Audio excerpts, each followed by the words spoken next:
Jams, jellies, and preserves can add zest to your family meals. They furnish an accent of color and flavor, and they provide a good way to use all those surplus fruits. In this training module, you'll learn to preserve quality fruit products in your own home. Hi, I'm Roxy Dinstall with the Cooperative Extension Service of the University of Alaska Fairbanks. This session will provide the necessary steps for making jams and jellies. There are 6 different types of fruit products with many similarities. All are made of fruit and sugar, and all are gelled to some degree. But while most of us use the terms jams and jellies interchangeably, there is a difference. Jelly is made from fruit juice. A jelly should be clear, sparkling, and hold its shape. Jam is made from crushed or ground fruit, cooked in a high level of sugar. Jam tends to hold its shape, but is generally less firm than jelly. Fruit butter is made by cooking fruit pulp down to a thick brown sauce. Alaska high-bush cranberries make an excellent fruit butter. Marmalade is a thick jelly with pieces of fruit and peel suspended in the gel. Marmalades are usually made from citrus fruits. A conserve is a jam-like product made from mixtures of several fruits. A true conserve contains nuts and raisins. And finally, preserves are whole fruits or large pieces of fruit in a thick syrup. Preserves have a very high sugar content.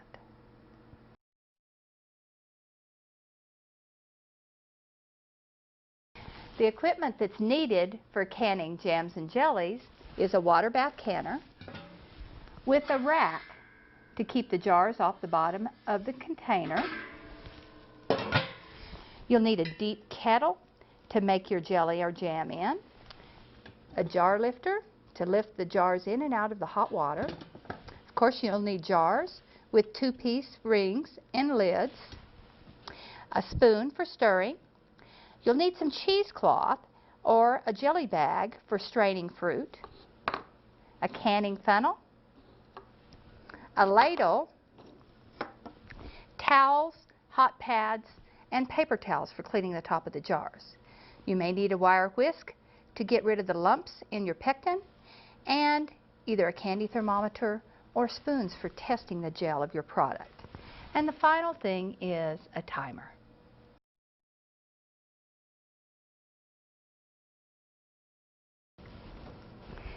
Proper amounts of 4 ingredients, fruit, pectin, acid, and sugar, are needed to make a gelled fruit product. First, let's talk about the fruit. Fruit provides a flavoring for your jelly, so selection and handling are critical to success. Choose top quality fruit that is slightly underripe or barely ripe. For apples and other hard fruits, add just enough cold water to cover the fruit in the kettle. For berries and grapes, use enough water to prevent scorching. Excess boiling tends to destroy the pectin, the flavor, and the color. Commercial juice is clear and makes a nice product when it's finished. If you boil your own fruit to get the juice, your final product may have a bit of a cloudy appearance. The cloudiness is the natural pectin in the product. In the production of commercial fruit juice, pectin is filtered out. Remember that you don't have to use fresh fruit. You can use frozen juice from the store. Frozen juices and fruit punches also work well for making jelly. Pectin is a natural carbohydrate that causes jelly to gel. It's found in varying amounts in different fruits. Slightly underripe fruit contains more pectin than fully ripe fruit. Many recipes call for skins and cores, as pectin is concentrated in these areas. How does pectin work? It forms a sort of a net within the product to trap bubbles of juice and sugar. That's what gives jelly its form. Pectin is available commercially in liquid or powdered form. Each recipe calls for a certain type of pectin, either powdered or liquid. Use the form that is called for in the recipe. Do not substitute, as this may affect the outcome of the product. The type of pectin also determines when it should be added. Powdered pectin is added early in the process. Liquid pectin is added as the very last ingredient before the product is canned. Tart apples, gooseberries, currants, Concord grapes, sour plums, cranberries, and citrus fruit all contain considerable amounts of natural pectin. Fruits that are low in pectin include apricots, cherries, our strawberries here, pineapple, peaches, and rhubarb. There are new pectins on the market that say no sugar needed. They make an excellent jelly with a strong fruit flavor. However, there are specific instructions that must be followed. Always refer to the instructions that come with your product. The acid used to make jelly, such as lemon juice, adds to the flavor and helps with the gel formation. Underripe fruits contain more acid than ripened fruits. Sugar also helps with the gel formation. It serves as a preserving agent and improves the flavor of your jelly product. Light corn syrup can be used to replace some of the sugar in a recipe. Without added pectin, 1/4 of the sugar can be replaced with corn syrup. If powdered pectin is used, 1/2 of the sugar can be replaced. If liquid pectin is used, 2 cups of the sugar can be replaced with syrup. Honey can also be used to replace sugar, but be sure to use a light, mild flavored honey. In recipes without added pectin, honey can replace 1/2 the sugar. If pectin is added, 2 cups of honey can replace 2 cups of sugar in most recipes. In small recipes, 3/4 to 1 cup of sugar can be replaced by honey.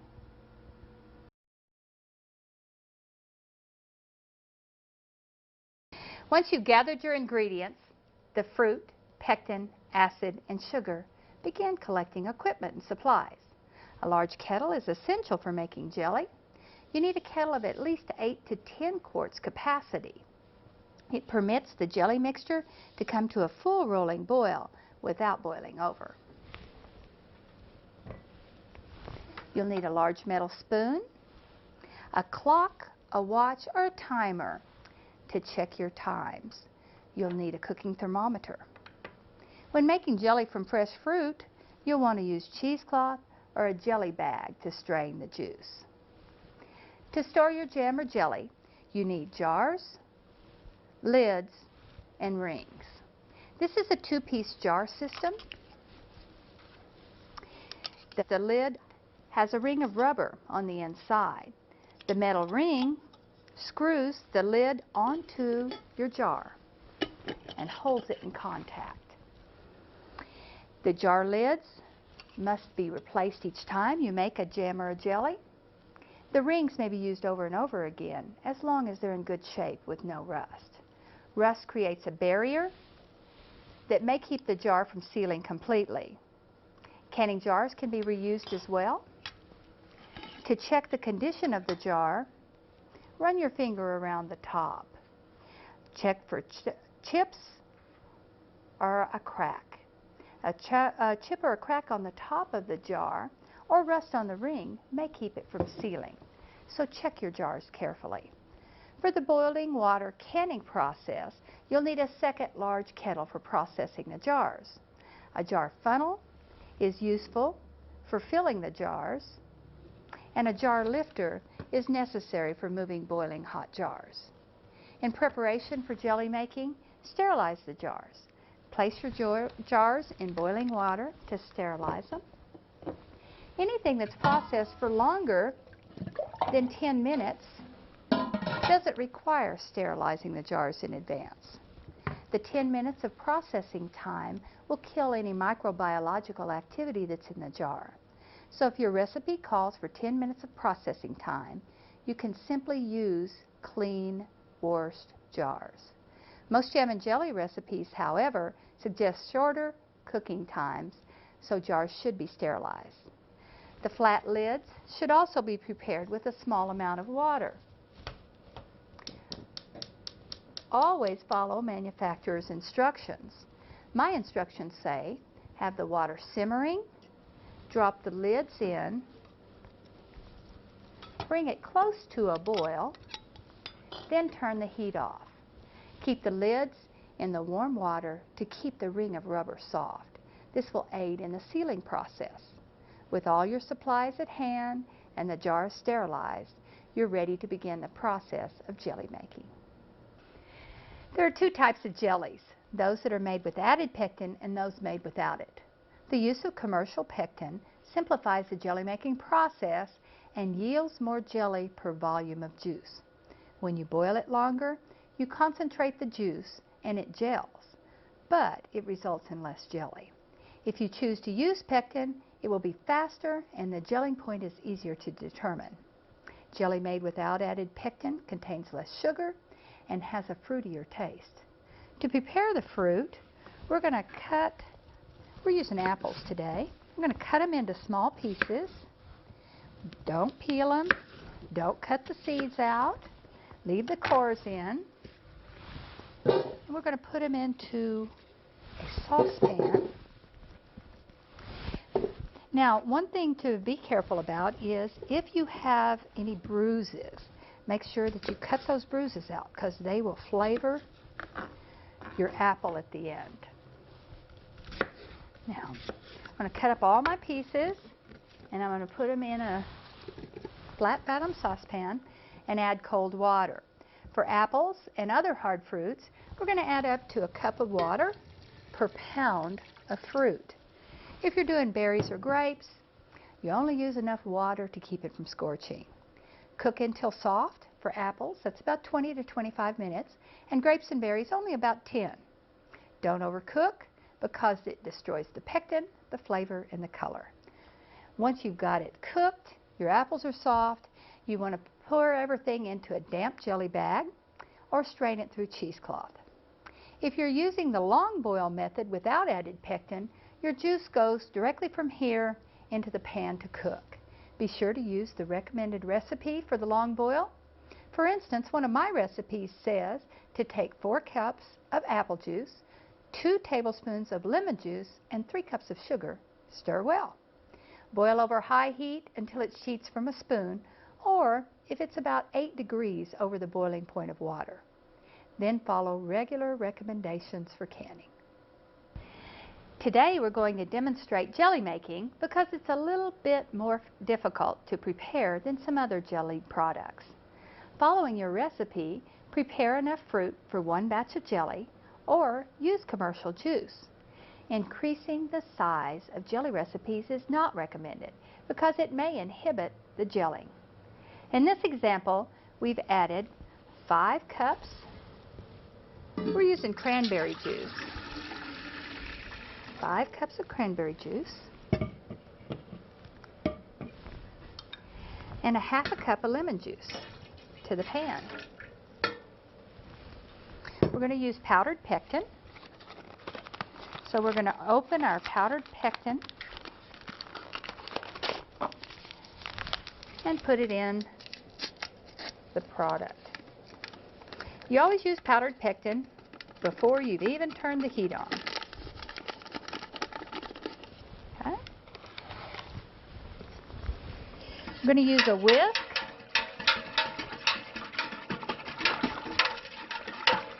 to make sure we get all the lumps gone.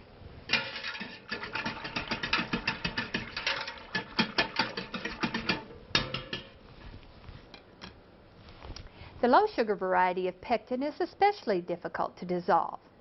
In most cases, mixing a low sugar pectin with just a small amount of sugar can also help break down those lumps.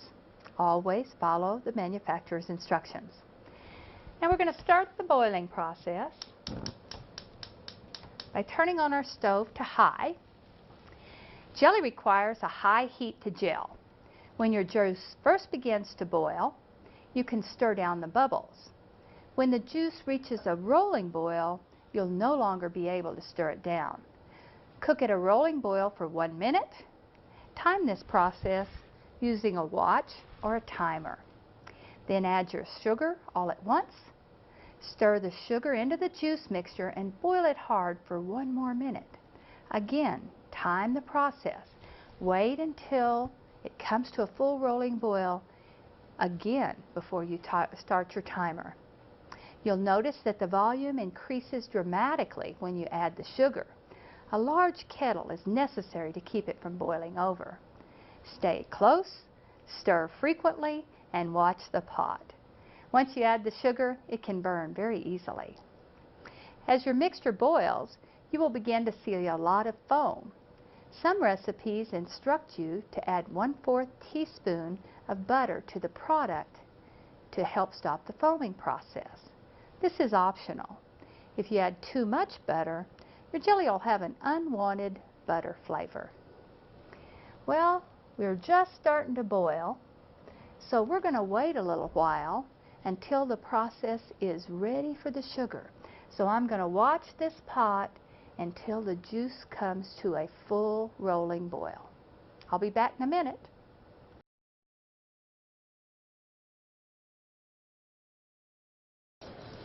Okay, I've got a full rolling boil. So I'm going to add in my sugar all at once. It's all measured. And as you see, it knocks out that full rolling boil pretty quickly. Now once we've stirred in the sugar, we only need to boil it about 1 minute. Once it reaches that full rolling boil again, you can see that the sugar needs to dissolve and it needs to start boiling again. Looks kind of milky right now. That tells you that your sugar hasn't dissolved. And as you can see, it really increases the volume. So I'm going to bring it back up to the point that it's at a full rolling boil, and then you can see what it looks like.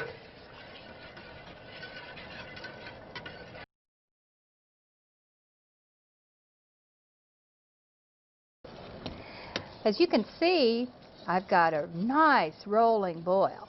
Lots of foam right now, but it's boiling just exactly like we want it. We stirred in our sugar, and now we come back up to a full rolling boil. So I'm going to check my clock, and I'm going to boil it 1 minute.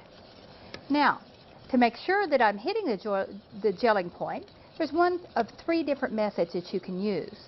You can put a small amount of your jelly mixture into a bowl and put it in the freezer, and in just a minute it'll cool off and you can poke at it and you can see that it's gelled. You can dip a cool metal spoon into the boiling jelly mixture.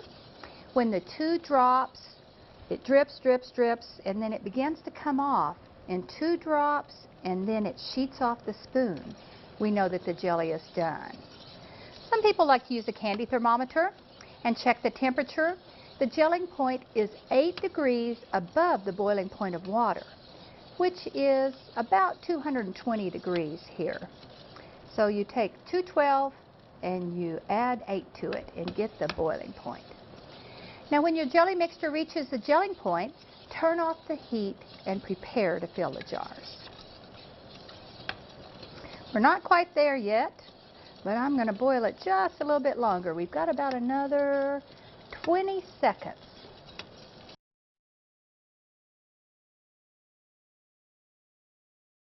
Now our minute is up, and as you can see, we've got quite a lot of volume here. This is why you need that extra deep pan. So let me take this out, set it to the side, and we're going to test it. And see, it's just getting that long gelling point that tells me we are gelled. So I'm now going to let my foam die down. I've turned my heat off, and we're going to prepare to fill the jars. Now our jelly has finished. It's all gelled. Time to put it in the jar. And the first thing I'm going to do is to scoop that foam off the top. The foam is not visually appealing, but it doesn't hurt the product. As you can see, it's just a little bit of trapped in air. It'll make your jar be not quite as pretty when it's sitting on the shelf. My family loves this part. This is what goes on the biscuits the next morning for jelly, for breakfast. So I guess I'll be making hot biscuits tomorrow morning. Okay. Now that I've got most of this gel off, the foam off, I'm going to set this aside, and now I'm going to pack my jars. When you're working with a hot sugar syrup, it's important to keep your jars hot too. If the product is hot and the jars are not, the jars may break down from heat stress. It's a good idea to have your jars in the water that you've sterilized them in until you're ready to fill the jars with jelly. And I just pulled these out of my canner. As you can see, my canner is working on the back of the stove. And I'm just going to fill this up. Before filling the jars, we want to make sure that we're going to use the spoon to scoop off all that nasty foam that we don't like as well. And we're going to use our ladle to fill up our jars within 1/8 of an inch of the top. One of my shortcuts is I use a plate or something underneath these jars to keep me from spilling all over the top of my stove, and it makes it hard to clean up. Now, you can't always tell how high it is. You have to move it over so you can tell. And remember, you're using a really hot product and hot jars, so be very careful. Okay, now I'm going to get the rest of these jars all filled up, and it's ready to go. So you can see the jelly has a beautiful color. That's one of the reasons that we really like to make jelly. It's that clear, almost jewel-like look. It really is pretty. So as you can imagine, almost any juice would work nicely for the product. I sometimes use frozen juices because they're so colorful. Can you imagine taking this jelly and putting it in somebody's Christmas basket? All this beautiful red jelly. A lot of people make jelly out of things that are unusual. One of the things that I've made before has been a jelly that's made out of peppers. And it has a beautiful green color, but hot peppers, the hotter the better. A little bit of spice and a little bit of sweet makes for a nice flavor. Now, we have all this ready.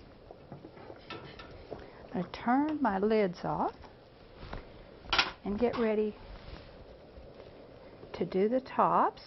So the first thing I'm going to do, ooh, that's hot, clean the edges. This one could use just a little speck more juice. Don't quite have that 1/8 of an inch. As you can see, the canning funnel does a really nice job of keeping the edges clean. Get my jar lids on.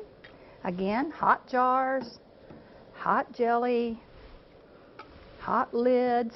The only thing that's really cool is our rings.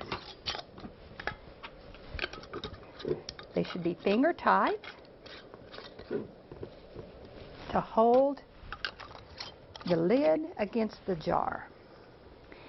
Now, don't want to over tighten the ring, as it'll compromise the seal. Jelly can be stored in the refrigerator after the jar is cool. As long as it's gelled, it's safe in the refrigerator. Because it has a high sugar content, there's less microbiological activity, but mold will still grow in the refrigerator. By processing the jelly using the boiling water canning method, you can ensure that your jelly will be kept at room temperature, can be kept at room temperature for up to a year. So we're ready to go in the canner. Now that my jars are ready to go, I'm going to place them in the boiling water bath.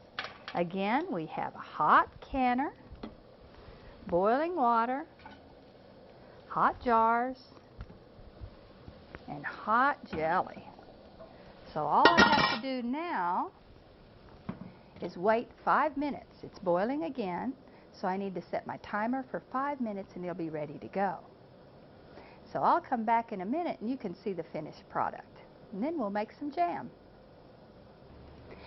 Jams are simple to make. They require cooking down a crushed fruit until it thickens. Some require added pectin Others have enough natural pectin for gelling. Again, always use an improved recipe. For our demonstration today, we're going to use blueberry jams that feature our Alaska wild berries. The recipe requires 4½ cups of blueberries, ½ teaspoon of cinnamon and ½ teaspoon of clove, the lemon juice from 1 lemon, the zest from 1 lemon, and 7 cups of sugar. We also need 6 ounces of liquid pectin. We're going to open our liquid pectin, and I've cut the tops off of them, and they're standing upright in a cup or a glass. It makes them, they're particularly difficult to cut, so make sure you're ready when you put everything in. We're going to put our blueberries,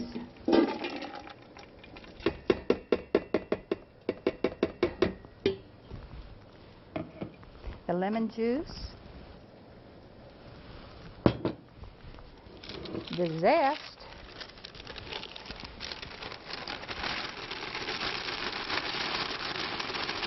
lemon and blueberries have a really nice flavor together. And then we're going to add our cinnamon and cloves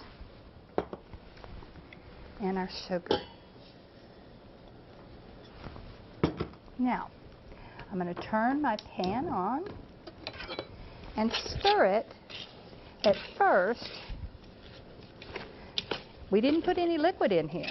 The only thing we're going to do is wait for our sugar to liquefy and the juice to come out of the berries. So we're going to have to stir it pretty closely here at first to make sure we don't burn anything. As you can see, lots of sugar and your berries. No liquid yet. Again, a high heat is necessary. You can get that liquid out of there. So stir it quite a bit at first to make sure that you don't have any trouble with it.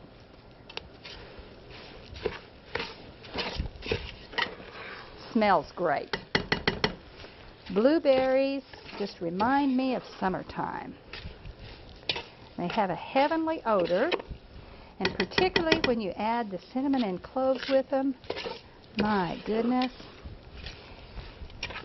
they make a wonderful jam. This is one of my family's favorite jams. So now you can see, look, we've got liquid already. Okay. So now that I've got it beginning to liquefy a little bit, it's a very simple jam to make. All I'm going to do is let it boil, let it come to a simmer, and I'm going to simmer it for about 5 minutes. See, got that liquid ready to go. Now, I can leave it alone. Okay. So what I'm going to do now is I'm going to get my jars ready, and they'll be ready to when my jelly is ready, or my jam is ready to go. So the first thing I'm going to do, I have my simmering pan back here. I'm going to turn it off and drop my flats in so they'll be ready to go. And the next thing I need to do is to make sure my jars are hot. I don't have to sterilize them because that my processing time is 15 minutes. Since it's longer than the 10 minutes allowed, I don't have to worry about them being sterilized. But it is still important that the jars be hot.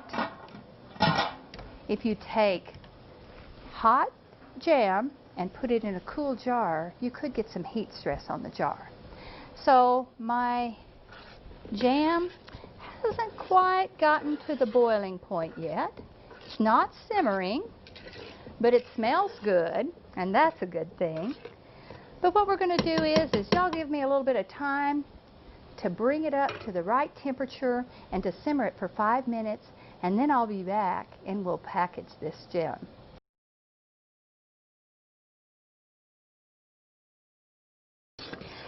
Our jam has simmered for about 5 minutes and it smells heavenly. So we're going to turn the heat off and allow the foam to go down. And we're going to add our liquid pectin. 6 ounces, it's what's required for this recipe, which is 2 of the packages from a container.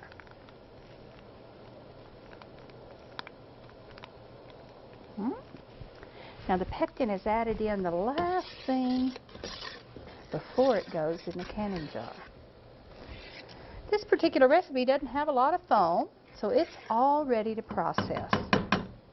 My jars just came out of the canner where they are nice and hot, and all I'm going to do is now to fill them up.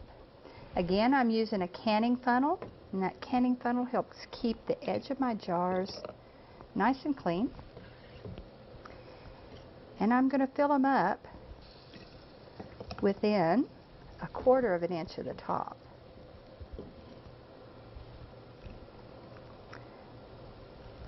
And our Alaska blueberries make a really nice product.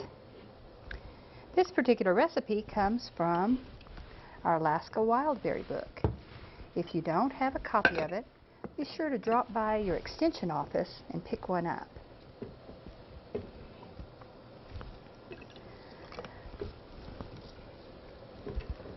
Okay, my jar rims, my jar lids are ready to go. They've been heating in the water until they're nice and soft.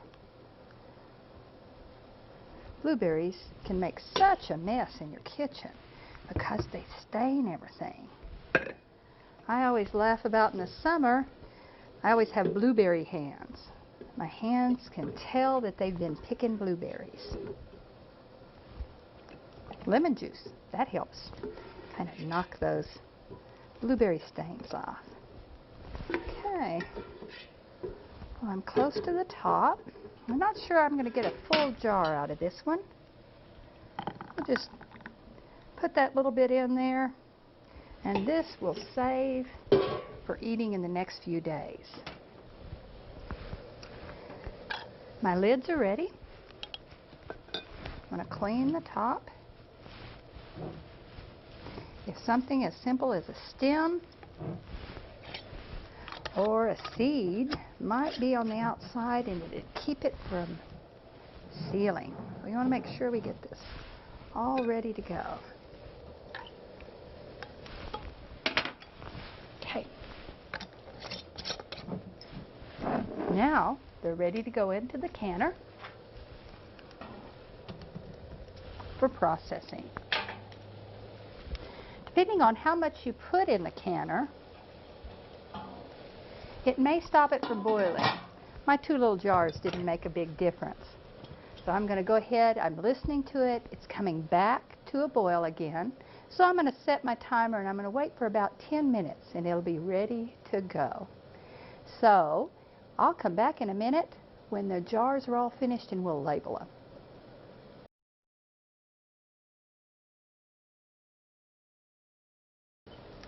How does the boiling water canning method work? The 1/4 inch of room that we left at the top of the jar gives us a very small cushion of air. As we heat the filled jelly jars in boiling water, the air expands and it seeps out from underneath the rim. When the product cools, the air at the top of the jar shrinks and that creates a vacuum within the jar. The secret to canning is sealing the jar so that no microorganisms can enter. A deep pot will work for the boiling water canner, and the pot should be filled with hot water. When all the jars are in place, 1 inch of water should cover the tops of the jars. Place a rack in the bottom of the pan to prevent the direct contact with the heat source. If no rack's available, you can always use jar rings.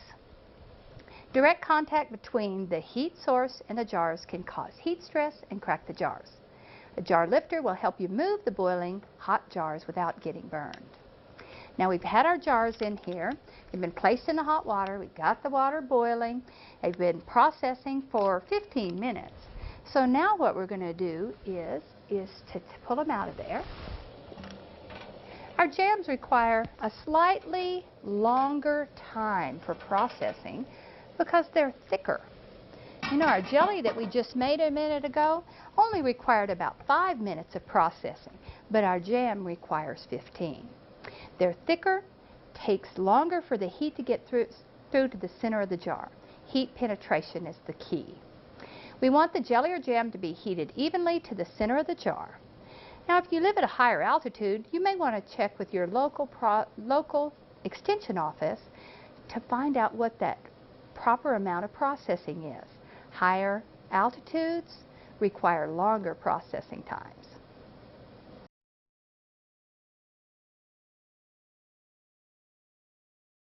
As you can see, I've removed my jars from the canner. I have my blueberry jam and my cranberry jelly sitting here on the cabinet. I put them on a towel, and I'm going to allow them to sit here for about the next 12 hours and cool off completely. When your jars first come out of the kettle, the jar rings may be loose and the lids are probably going to be loose. Don't bother them. Allow them to cool off naturally. As the jars cool, the vacuum will form and you'll hear a nice little ping when the jar seals. Now we're going to check our seals, but it's too quick to do it on these. So we're going to look at some that I did yesterday. So the first thing we're going to do is to look, each one of your jars should have a slight concave on the top of the jars. Look at this one. It doesn't have a concave part. It's poking up. Okay, so let's listen. These have sealed. You can hear that clear ringing sound. Tells me that the jars are in good shape and they're completely sealed. Now listen to this one. Hear that dull sound? That tells me this jar hasn't sealed. So what I'm going to do is take this jar and put it in the refrigerator and use it first. Now as for the other jars, I'm going to mark them with the product.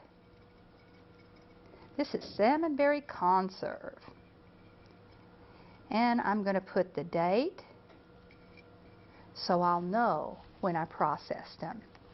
Be sure to include the date, the name of the product, and the processing time. So what happens if your jelly fails to gel? Happens to the best of us sometime. If your jelly fails to gel, it's either because there was not enough pectin present or because some other factor kept the pectin from doing its job properly. These factors might include inaccurate measuring, insufficient cooking or overcooking, or a doubled recipe. Recooking may remedy the situation. If it doesn't, use the jelly as a pancake syrup or a waffle syrup or spoon it over ice cream. Now if you really want to make this into a jelly, then what you do is to pick up the publication called Remaking Runny Jelly and Jam from your extension office. We also have an excellent publication on using your Alaska wild berries that our spiced blueberry jam recipe came from. Or be sure to pick up the So Easy to Preserve, which is our all-purpose reference. Now we hope you've enjoyed this training module on making jams and jellies. Visit our website for recipes and additional publications. Happy jamming!